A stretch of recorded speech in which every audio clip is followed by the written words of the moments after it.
Okay, so last time we sort of finished up the chapter, but didn't, since we have one example still to go with. But we did talk about another type of titration curve last time, and that was a titration of a strong acid and a weak base. So we looked at NH3, which is our weak base, plus some hydrochloric acid, which is obviously our strong acid here. And again, it's going to make a little ammonium chloride, which you can keep together or break apart. In this particular example we looked at. Remember, in this titration curve, we are actually adding the acid here to the weak base. So in this case, we're adding that acid to the weak base. And because we're really starting with a base in this case, our kind of titration curve will start up on top in terms of the pH and actually will drop down in terms of the pH at the end as we are adding acid, so it becomes actually more acidic. But as we sort of saw and talked about, this titration curve is pretty much similar to what we see with a weak acid, strong base titration. It's just a little bit more basic to start with and ending acidic. So as we talked about, the very first point, that is really just a KB type problem, as you only have a weak base to begin with. That does require, as we talked about, an ice table. You could do that in molarity since you have not added any volume of HCl in this case. And with X's, use a KB value. When you do solve for X in this case, it will be your hydroxide concentration. So that's something to keep in mind, which will get you to the POH, and then you could get to the pH. Just like in the other titrations, as we start dropping our acid in this case, we have kind of that second part. And as we talked about there, you're pretty much going to hit a buffer in this situation. And you will need at least one ice table. And as we talked about, really the purpose of the ice table there is to get the concentration of the buffer that you made. And then afterwards, you could go into the Henderson-Hasselbalch, or again, you could obviously do another ice table. We will most likely have a more basic type of buffer in that situation, unless you're kind of close to the equivalence point where it will kind of drop out pretty quickly in terms of the pH. Speaking of the equivalence point, which is sort of the third part, you need two ice tables for sure. The first ice table is really to figure out the concentration of your salt that you should have left over, as that should be the only thing really left over that will affect the pH at the equivalence point here. And because that salt comes from a weak base, the salt will act as an acid and will donate an H plus to water, and that will produce H3O plus. And we would expect this to be acidic, which means you need a second ice table, which is a hydrolysis type of ice table that's happening there at your equivalence point. And lastly, sort of past the equivalence point, clearly in this case, we are just adding strong acid, and you do need an ice table. And really at this point, we're going to ignore, as we talked about, the contribution of the salt, as we definitely have a lot of strong acid there at that point. And that means that you could go right into your pH equation and really get the pH at that point. So I would say very similar in terms of the types of calculations that you would be doing in a weak acid, strong base calculation or titration. But one is just kind of acidic to basic in the weak acid, strong base. This one is basic to acidic sort of calculations, but they're pretty much equivalent type of calculations. And again, as we talked about, really important to know sort of where you're at as you do this. Any questions on any of that there? Okay. So we have this example that you worked out at home. Yes? No. You seem very confident and you have like a smile like maybe I did. All right. So we're going to go through each of these points here. This is a titration problem. And as I might have mentioned, I think along the way here, remember that if you have a problem like this and you're asked really what the pH is at sort of different points along the way here, in terms of the volume, we just usually assume, unless it's otherwise stated in the problem, but it's usually pretty safe to assume that each problem is sort of like a separate problem that you start at 0 every time and kind of just open it up to say 80 milliliters to 105 from 0. They don't sort of add the volumes in each of the parts or anything like that, unless obviously it tells you to do so. But in most cases, you can kind of think of them as kind of individual separate problems that you're just like starting a titration, just going to open it up and stop at that point. So really, when we do a titration like this, it's probably a good idea to figure out what we got going on. I see a Ka value here. That should tell me that this is a weak acid, right? And NaOH is a strong base, right? Which means we are looking at our weak acid, strong base titration, and we're going to kind of be moving across this curve. Again, in this case, we are adding the base to our acid. So we're going to start here at the initial solution, which means before the titration begins. And at the initial solution here, we have pretty much just the weak acid, which, as we know, means it's really just a Ka type problem at this point. So that is what we're going to start with here. We got some numbers, which are good, I suppose. Clear my thing, maybe. Whoa, what's I doing on this calculator? Come on.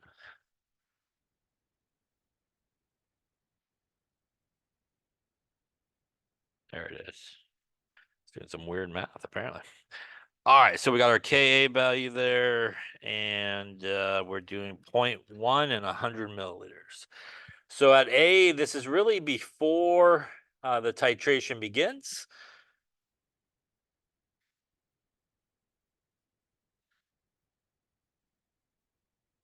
So we do have 100 milliliters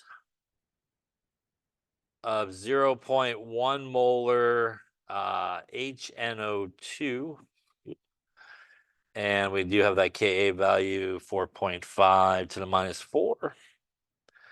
So since we have not really added any sodium hydroxide at this point, we're just going to do, again, a weak acid problem.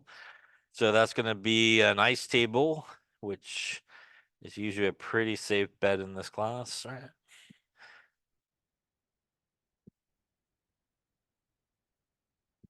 And again, we can do this in molarity. I'll get the whole word out there. So we can do the whole thing here in molarity. This is going to be some zeros. Going to be a minus X plus X plus X. And we're going to have a 0.1 minus X, X, and X. Any questions so far on the table here? All right, so that obviously, like normal, is going to go into our Ka expression. And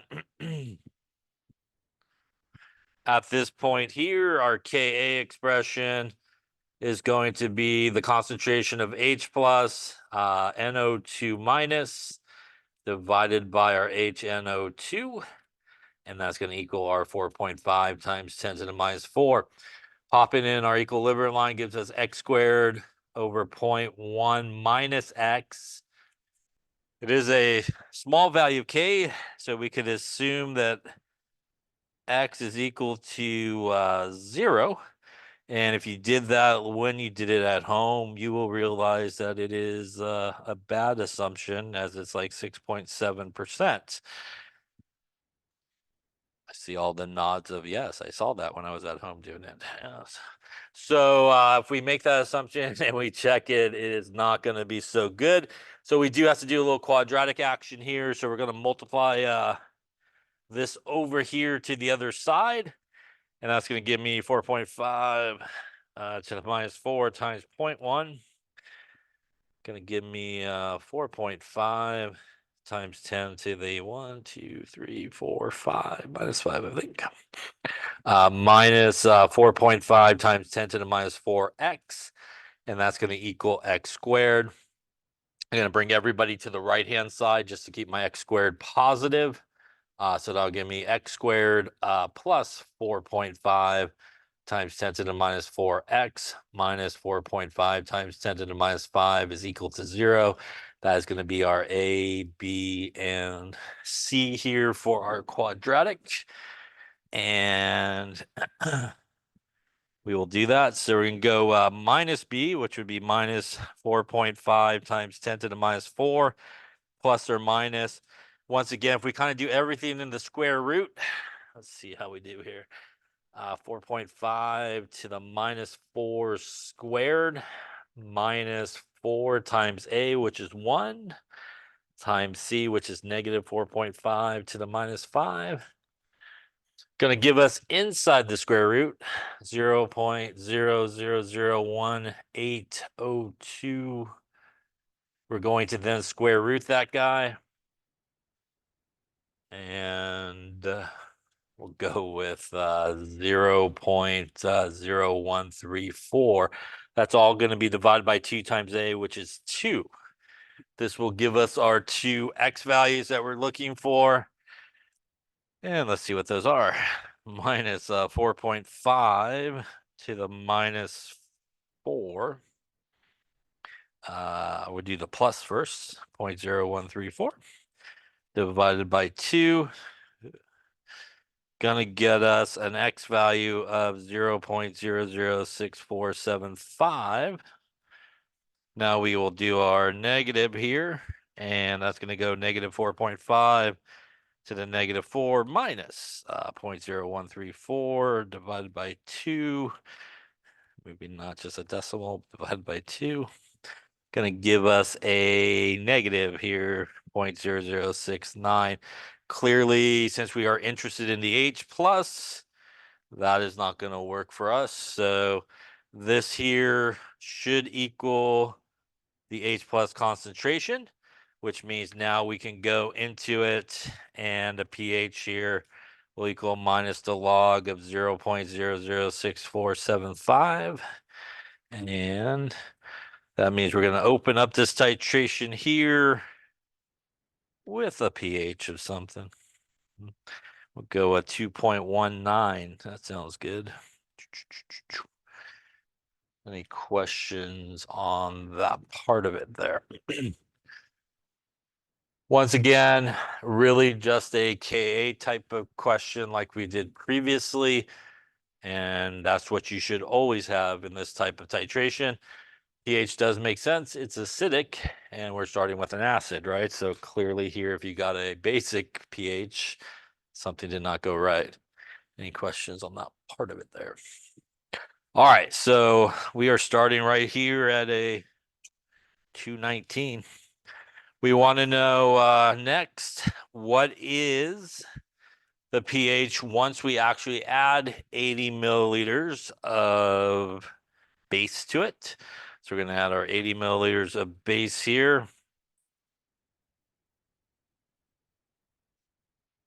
Okay, so let's do that one next. Part B, we're obviously starting our titration.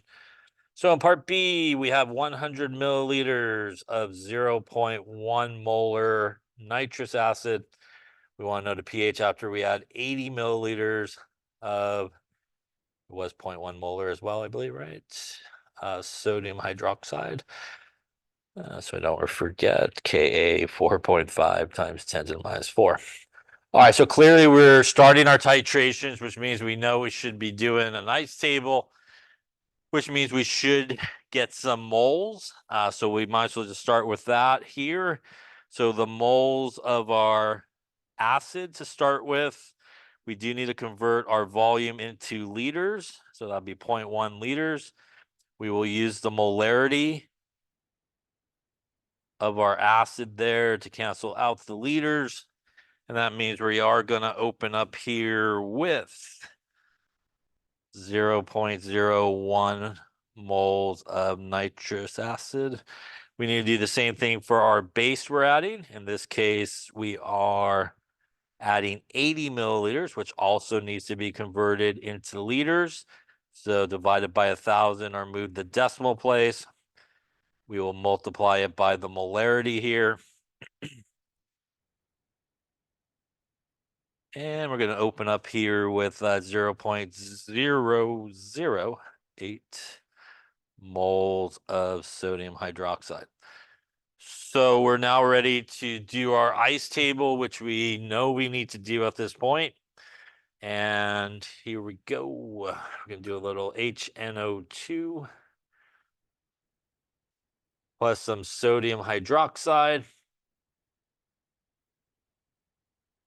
Gonna make a little bit of sodium nitrite, I think, and a little bit of water sounds good.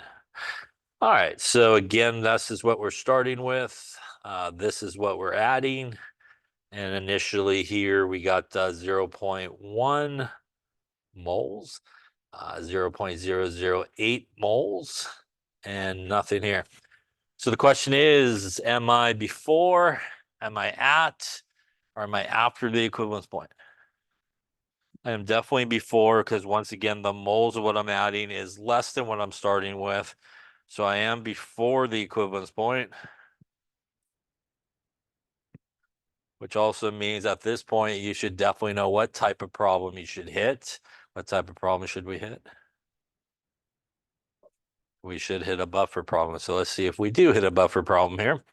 So the change here is going to be the sodium hydroxide, which is 0.008, 0.008, and plus 0.008. That means when we reach equilibrium, been a long week, we'll use the calculator here. There we go. I go with it, I guess. 0.092 moles, 0 and 0.008 moles. Once again, as we've talked about before, we definitely want to make sure that we convert back. I feel like I lost the 0 there on the top, and let me just adjust that there. I feel like there should be an extra 0 there, I think. There we go. 0.0. Try that maybe. Felt like it didn't look so right. There we go. That looked better. Yeah. Why they invented erasers here as well. All right. Do that. All right, so let's go with 0.002. There we go. That thing's better. So as we talked about here, we want to make sure we get our total volume so we can convert it back into molarity. So obviously we started with 100 milliliters of the acid. We added 80 milliliters of the base. That's going to give us a total volume at this point in the titration of 180 milliliters, which we want to divide by 1,000 to convert back into liters. And we will divide these guys here.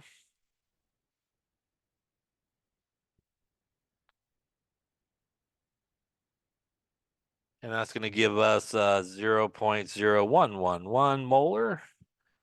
And once again, 0.008 divided by 0.180, going to give us a 0.0444 molar.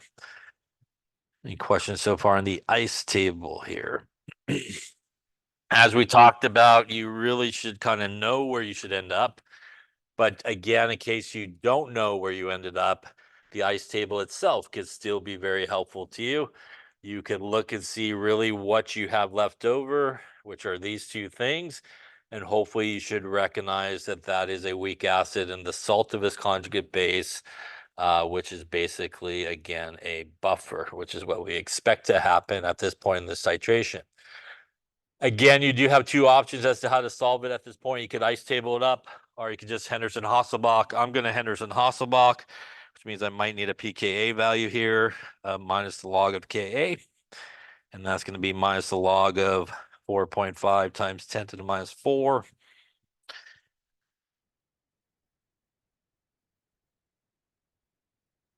Going to give me a 335 there on the pKa. So into our Henderson-Hasselbalch, here we go.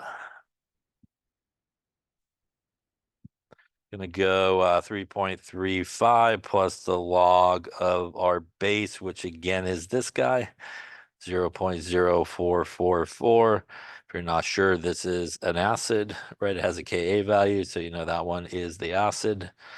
I add an extra one. I don't think it kills. 0.0444 divided by 0.0111. A little log action and a 335. Looks like a 3.95 here. Yeah. questions on that one there? Also is good because the pH is now higher than what we started with, right? So again, if you went the other way and you're adding base, something not right there in your calculation, right? So we should be climbing in terms of the pH since we're adding base at this point. Any questions? So I don't know, we're at 80 mils-ish. So we're at 3.35 climbing. All right, next is the equivalence point. So we're looking for the pH there at the equivalence point. And let's see what we got going there. So this is the pH at the equivalence point. And we again have our 100 milliliters of 0.1 molar HNO2 and our 0.1 molar sodium hydroxide, Ka 4.5 to the 4 minus 4. All right, so in this case, we clearly are going to need moles. So we'll get our moles here of our nitrous acid, which again should be the same as we started with last time. So 0.1 liters times our 0.1 moles per liter. And that's going to get us, if I don't lose the zero this time, 0.01 moles of HNO2. Well, I don't have a volume to reach the equivalence point. So there's a couple of things we could think about. So we could write our equation here.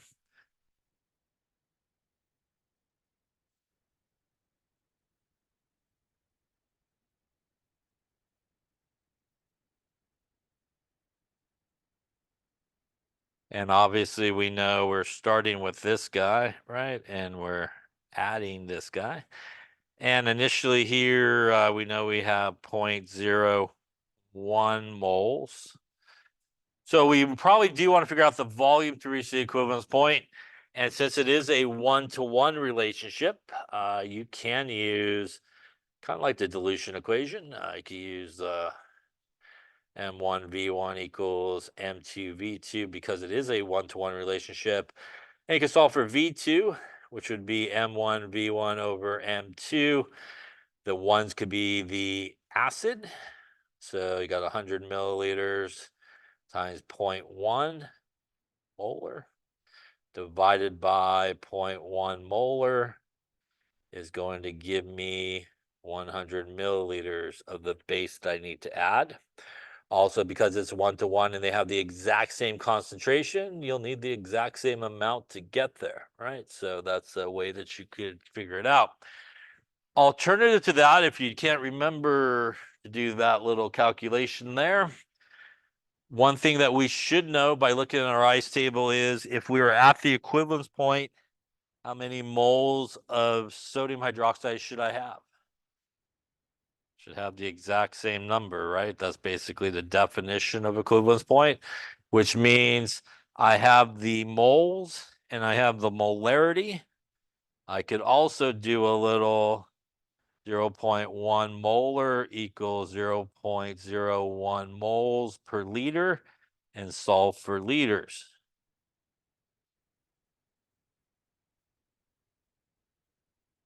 And that obviously will give us 0.1 liters that you can convert into milliliters. So because you know you guys have the same amount of moles there and you have the molarity, you can just use the definition of molarity as well.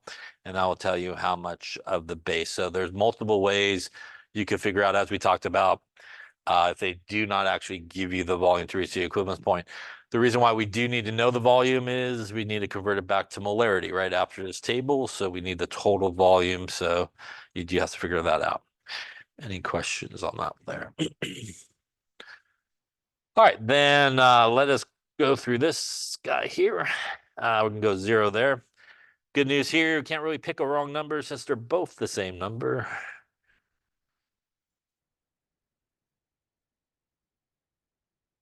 That means when we do reach equilibrium, as we would expect, our acid and base are pretty much all used up.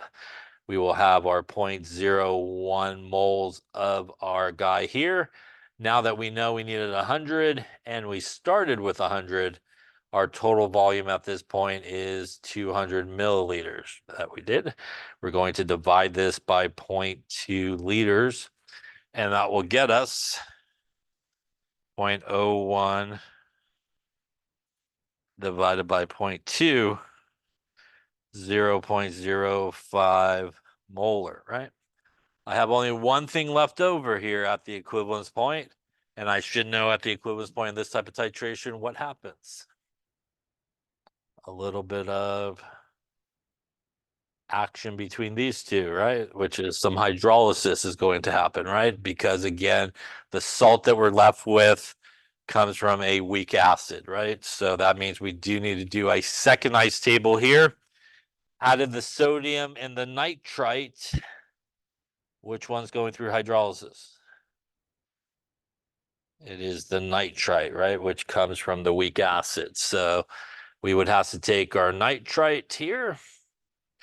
The good news is it does not have a hydrogen, so don't overlook common sense, which means it cannot give a hydrogen it doesn't have. So its only option is to accept the hydrogen. And that's what we would expect since it comes from a weak acid. This guy is going to act as a base when it reacts with it. And we will then get where it comes from. And we will produce some hydroxide here, which also means that we know that this solution should now be basic, right? Because we're producing hydroxide at this point. Any questions on that so far? This ice table, we're going to use the equilibrium there of our last one, which is 0.05. And also why you definitely want to be a molarity in this table, not moles still. So make sure you get it back into molarity. Rest of it's going to be some zeros, a little minus x plus x action, 0.05 minus x, x and x. This is going to go to our k expression, which is our products over our reactants. And by the way, this is a K, A, B, C, D. It is a B because we see hydroxide. So again, we know it's basic. We also know we need a KB there in this calculation. So super common mistake, Ka, everybody keeps rolling with. So we can switch out to our KB by taking Kw, which is 1 times 10 to the minus 14, divided by our Ka value here, which is 4.5 times 10 to the minus 4. And that's going to get us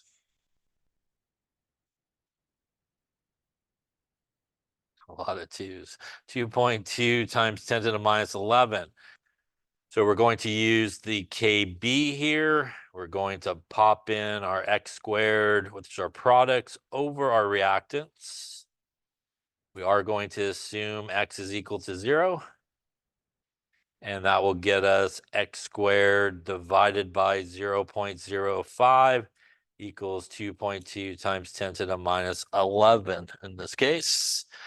I'm going to multiply first, and then I'm going to square root. So I'm going to take that 2.2 to the minus 11 times 0.05, do a little square root action on it. Yeah. Gives me a number. What number did it give me? It gave me something like, we'll go with an x of 1.05 times 10 to the minus 6. We do want to check it, so we're going to divide it by 0.05 and times it by 100. And it's not even 1.1%, so the check is good in this case. So check's all good. Any questions on that so far? We also want to remember that the x value that I just solved for is actually the OH minus concentration, right? So that is the OH minus concentration and not the H plus concentration. So we want to keep that in mind as we go back to our table here. That is what that equals. So flipping the page here, our hydroxide concentration equals X, which equals 1.05 times 10 to the minus 6 molar. That will allow us to go into our POH. And if you do that there, that's going to give us a 598. Now, if for some strange reason you thought this was the pH, that should not make sense to you, right? Because you know it should be basic at this point. So again, these are things you want to think about. So to get to the pH, we'll do a little 14 minus 5.98, minus 14 action. 8.02, that is basic. Yes, and that is what we should expect here. Yeah. Any questions on any part of that there? So again, hopefully you can start to see that if you kind of know where you're at, you should, again, as I mentioned before, know what type of calculation you should be doing. And if you know that and you don't end up with that calculation, you know you messed up somewhere, right? So these are things, again, sometimes in these type of calculations, we don't really want to just jump right in it, maybe without thinking a little bit. We're at 8.02. We're also rising to the equivalence point. All right, that means one last part here, which is D. We're going to go 105 on that addition. I'm assuming that we are definitely past the equivalence point at this point. We are adding 105 milliliters of 0.1 molar sodium hydroxide to our 100 milliliters of 0.1 molar nitrous acid. Same Ka there, 4.5 times 10 to the minus 4. Once again, we're going to get our moles, as we definitely know we need it.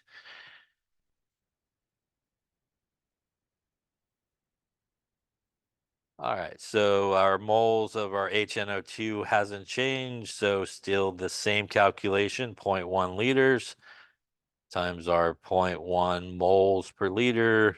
We're still starting out there with the same moles. Here, though, we are at 0.105 liters for our sodium hydroxide.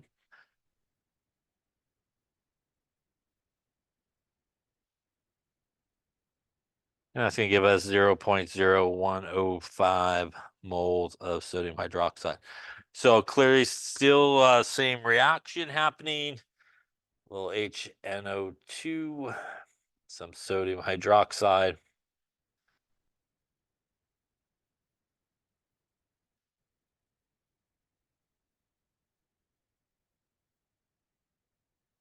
And let's see here. Initially, we got 0.01 moles. And this is what we're starting with. This is what we're adding. And we got 0.0105 moles and 0. Again, clearly, because the question, we just did the equivalence point, we know we're definitely past it. But once again, if you were just doing this as a separate question by itself, we know we are past the equivalence point because of the moles of the sodium hydroxide we're adding is more than what we're starting with in terms of our nitrous acid. It's at this point we get sort of a change that occurs, which is this guy is now going to become really the limiting reagent, which means the change here is going to be the moles of the acid. 0.01 and plus 0.01. That means since we are past the equivalence point, we've used up all that guy. 0.0105 minus 0.01, 0.0005 moles and 0.01 moles. At this point, total volume 100 milliliters we started with, 105 we added. That's a 205 milliliter for our total volume. Converted to liters, 0.205 and 0.205 liters. So we'll take that divided by 0.205. Gonna give us 0.00244 molar.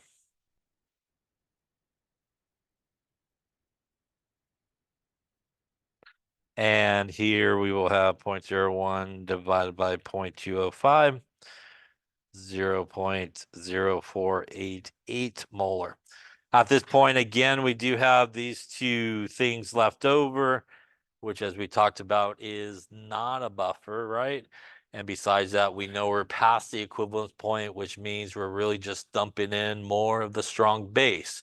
And although this guy, right, will contribute, the presence of that strong base is going to be really the major contributor to the pH at this point, which means it is just a strong base problem, as we talked about. And that should be your hydroxide concentration. Get you your POH. Bless you.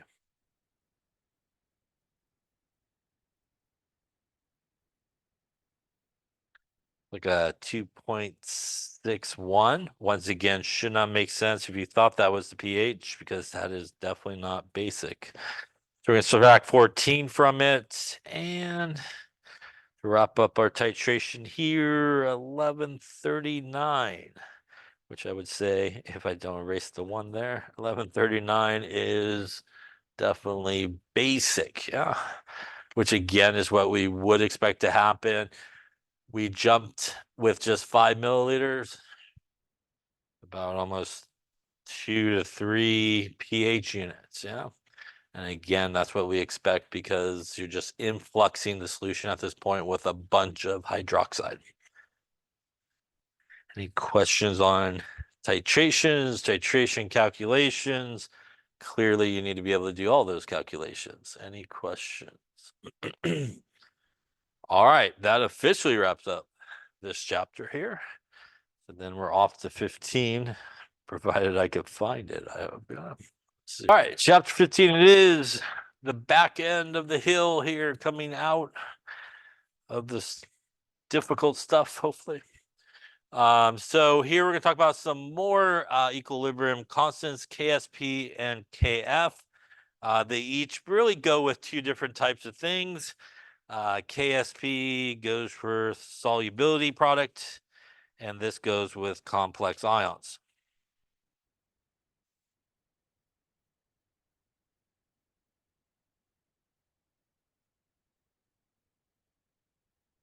So we're going to start with KSP, which is our solubility equilibrium.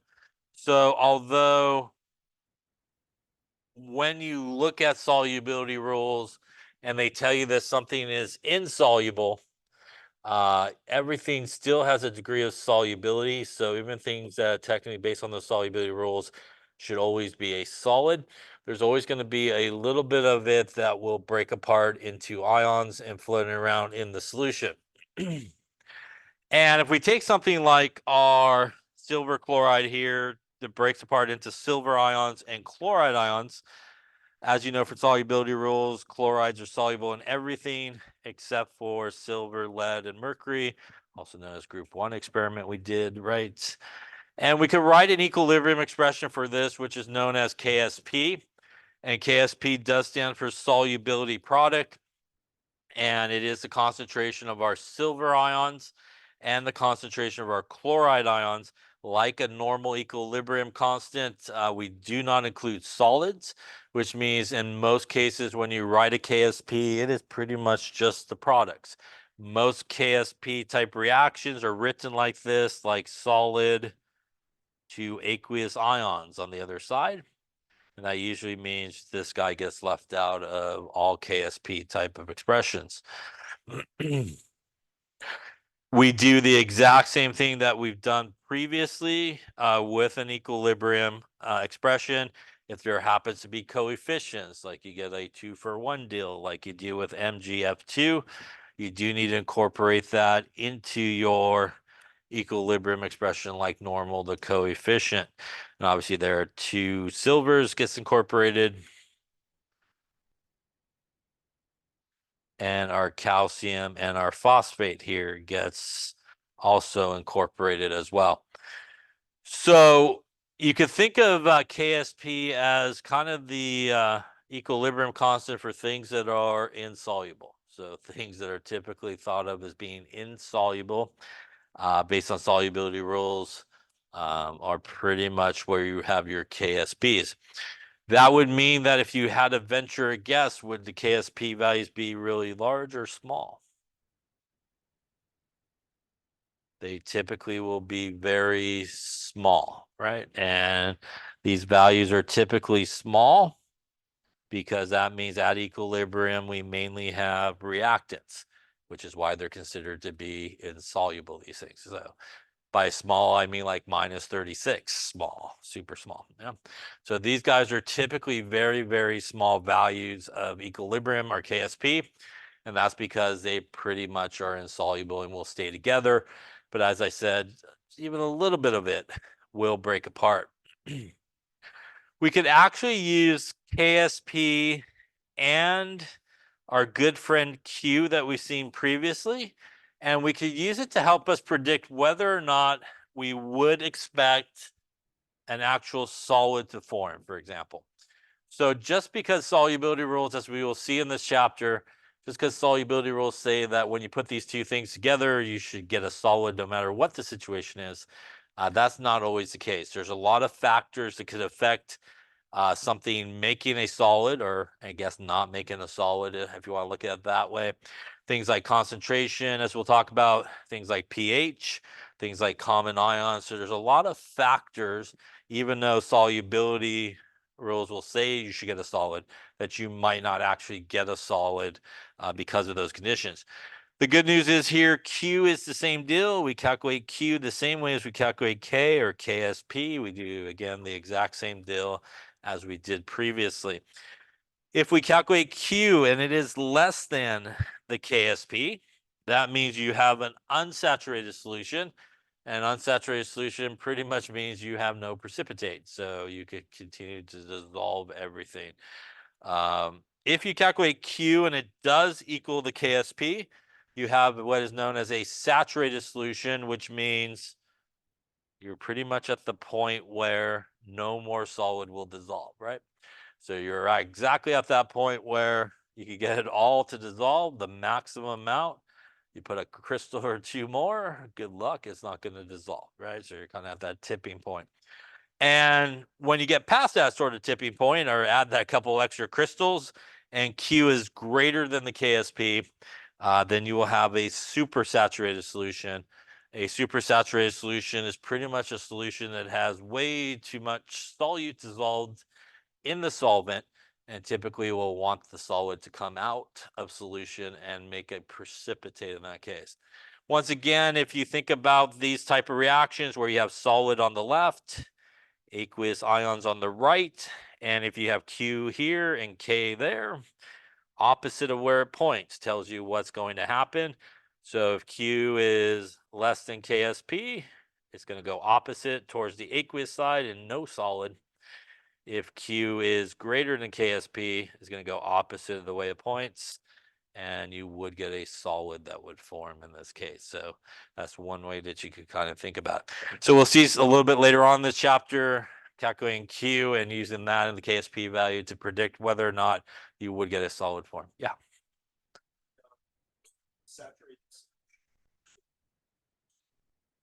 Technically speaking, you're if you're right at that point, the saturation point, technically that definition is the maximum amount that will dissolve at a given temperature, which means technically it all should dissolve until you kind of tip just over that point of it. So most people will kind of push a saturated solution as no precipitate, but you're pretty close to that point where you're going to get a precipitate in most cases.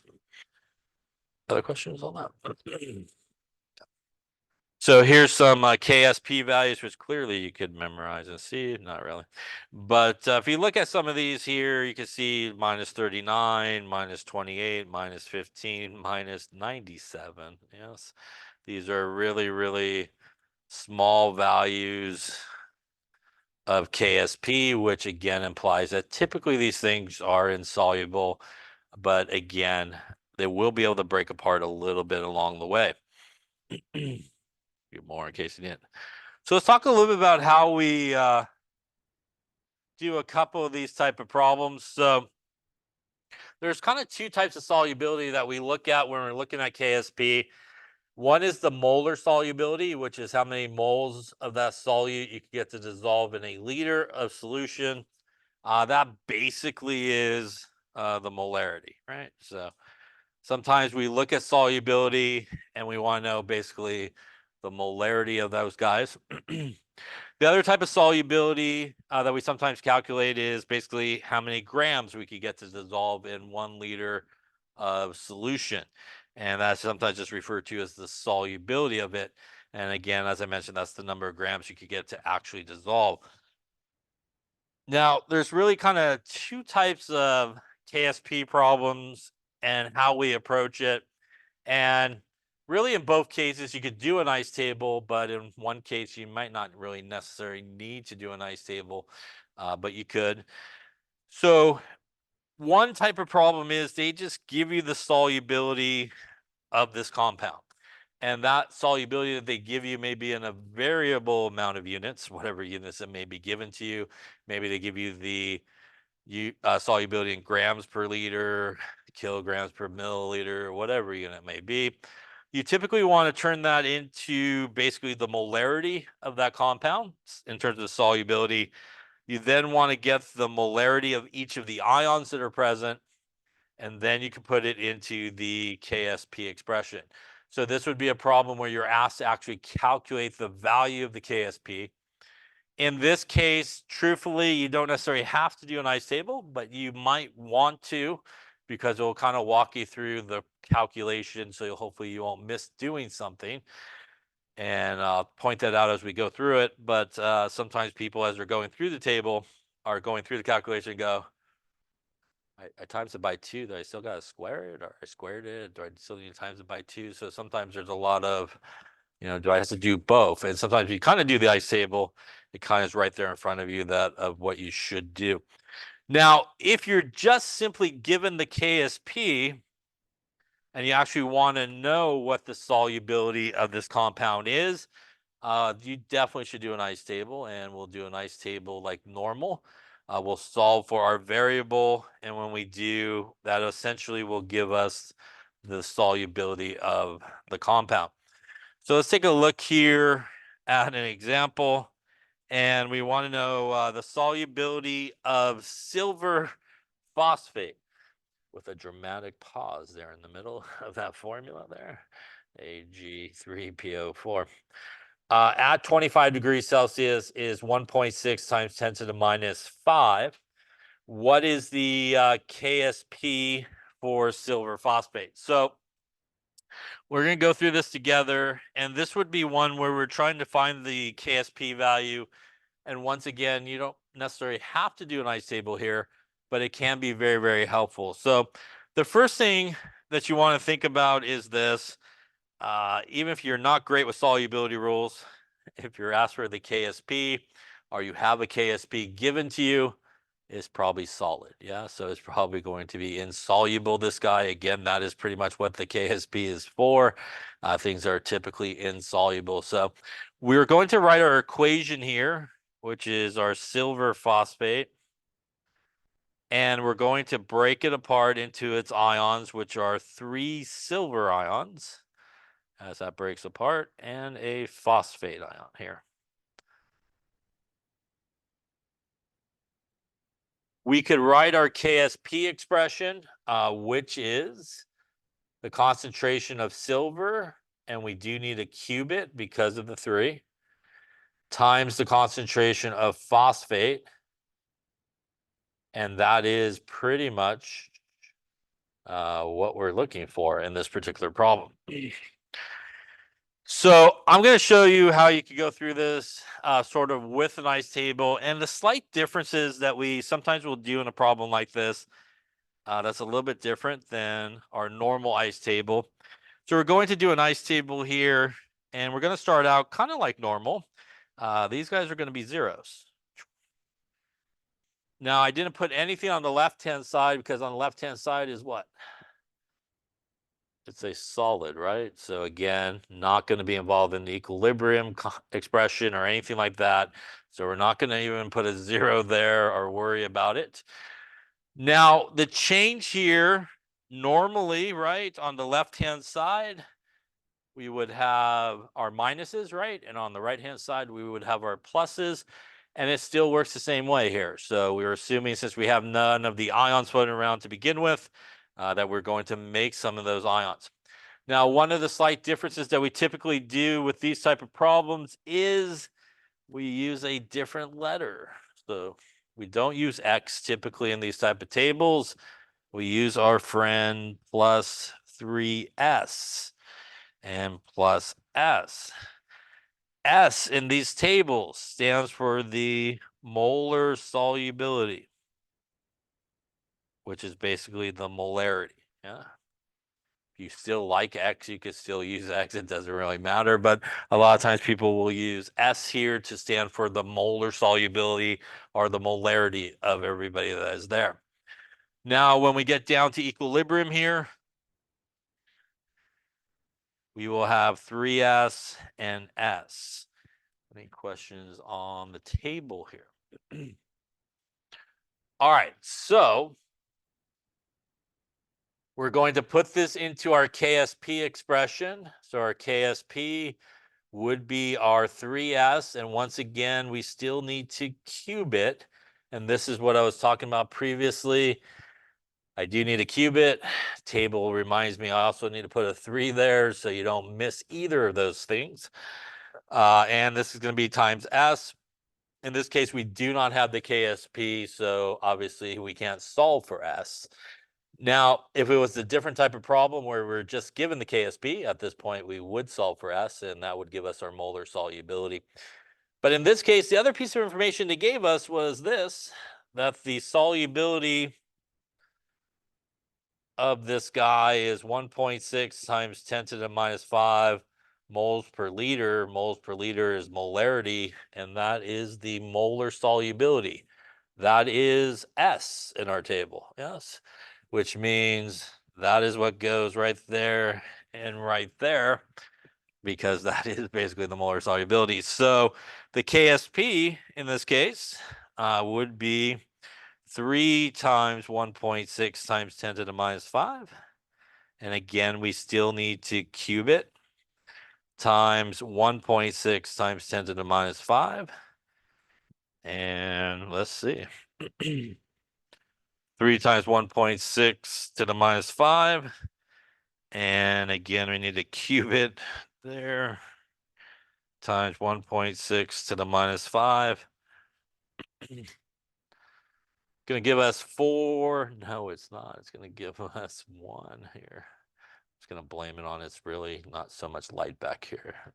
1.8 times 10 to the minus 18 as our KSP value.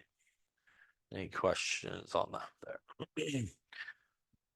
Large value KSP or small?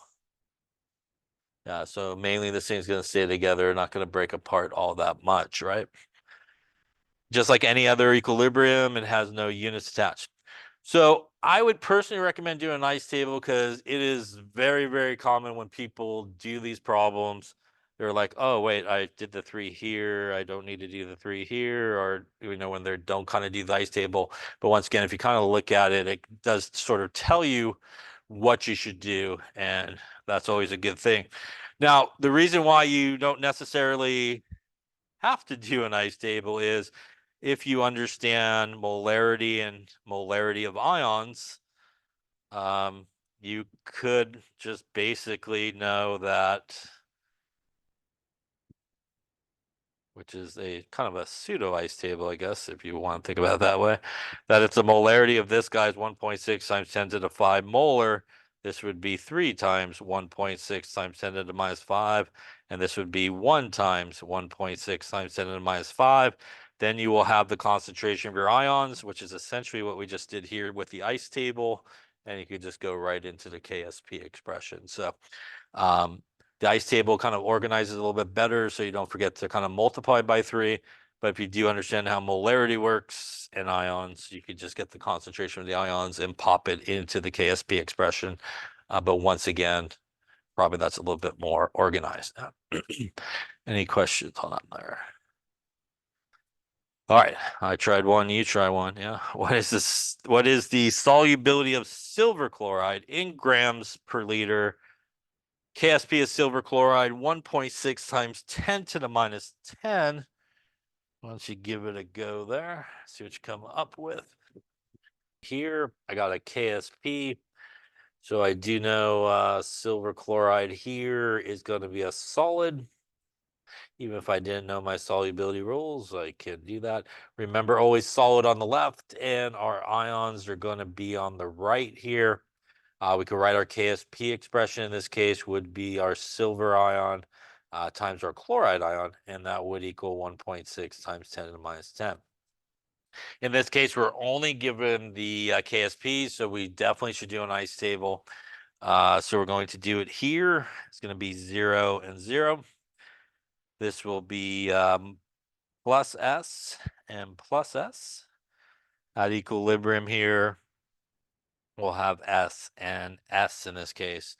Any questions so far? In this case, because we are given the KSP value and we are doing an ice table, we're going to really do it like a normal ice table here. Goal is to solve for S. So we're going to go into our expression here. That'll basically give us S times S is equal to 1.6 times 10 to the minus 10. That's basically S squared. 1.6 times 10 to the minus 10. Taking the square root there of our KSP.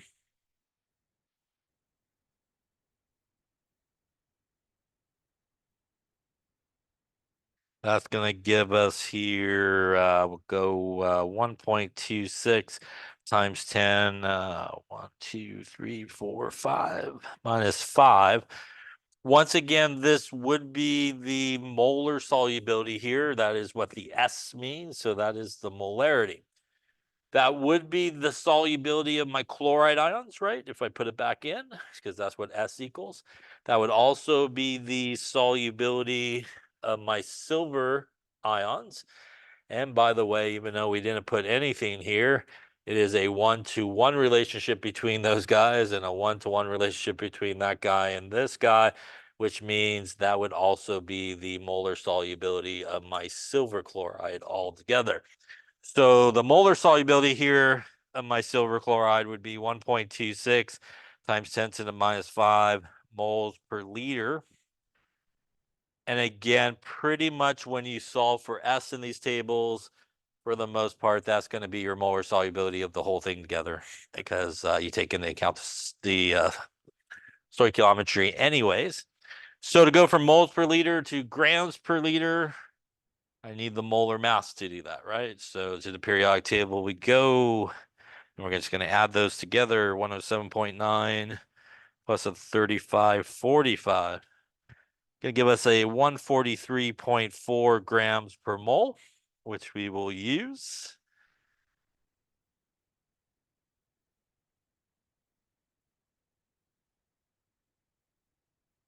The moles will cancel. So we'll take that times our 1.26 to the minus 5. And that's going to get us a 0.0018 grams per liter of the solubility of silver chloride. Is that a lot? That is basically how many grams of silver chloride you could get to dissolve in 1,000 milliliters of water. 0.002 grams, right? Not a heck of a lot, which is why we typically consider silver chloride to be insoluble, right? So that's not a lot of it to get dissolved in that particular amount. Any questions on that there? All right, let's take a look here. I like the spacing, not really, but what is the concentration of aluminum ions in a saturated solution of aluminum hydroxide? I'm not sure why the 3 is way over there. KSP for aluminum hydroxide there is 2 times 10 to the minus 32. So give it a go. What is the molarity of it, basically? Okay, so let's take a look at this. Getting to the end here. Once again, if you're not sure, I see a KSP, so pretty safe assumption it's going to be a solid. So we'll do a little aluminum hydroxide here. And once again, it's going to break apart here into an aluminum ion. And again, we're going to get 3 hydroxides in this case. We do have our KSP expression here, which would be the concentration of aluminum and the concentration of hydroxide. And once again, because of the 3, we do need to cube it, and that would equal our 2 times 10 to the minus 32 in this case. So we're going to do our ice table here since we're only given the KSP. 0, 0. Change will be plus S plus 3S.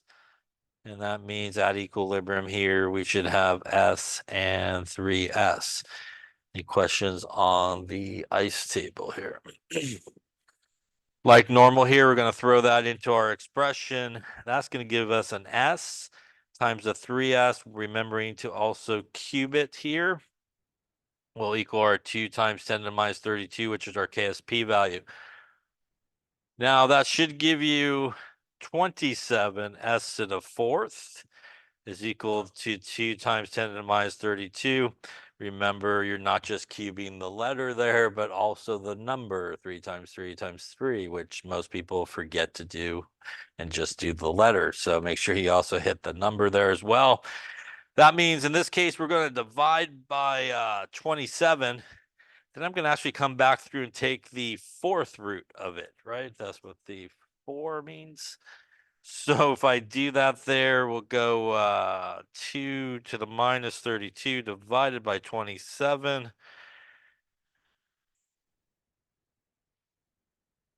That's going to give me S to the 4th is equal to 7.407 times 10 to the minus 34. Once again, I'm going to take the 4th root there of both sides. That's going to give me an S over here.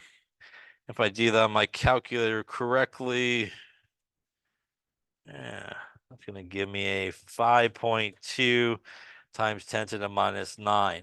By the way, on your calculator, if you have a button like that, you hit probably the 4 and then that button. If you don't have that button, you could also just take your number there and hit the caret button and do 1 divided by 4, and that will do your 4th root. Want to do the cubed root, 1 divided by 3, square root, 1 divided by 2. So you can take a caret and do 1 divided by whatever, and that will do the root action for you in case you don't have it. In this case, since we are looking for the concentration of aluminum from our table, we do see that the concentration equals S, which means the concentration of aluminum in this case would be 5.2 times 10 to the minus 9. What would be the concentration of hydroxide? Yeah, we do have to times it by 3 if we wanted the concentration of hydroxide. So the hydroxide here would be 3 times our 5.2 times 10 to the minus 9.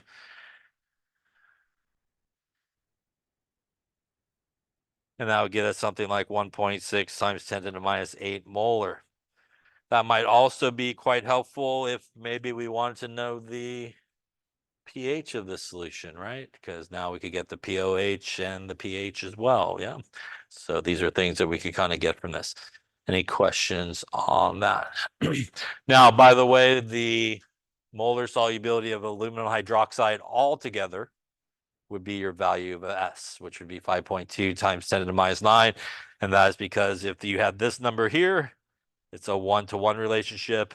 If you had the number here, it equals this number, which then you would divide by 3 going back the other way, and it would come back to the same number. So again, that S is pretty much the molar solubility of the entire thing. Any questions on that?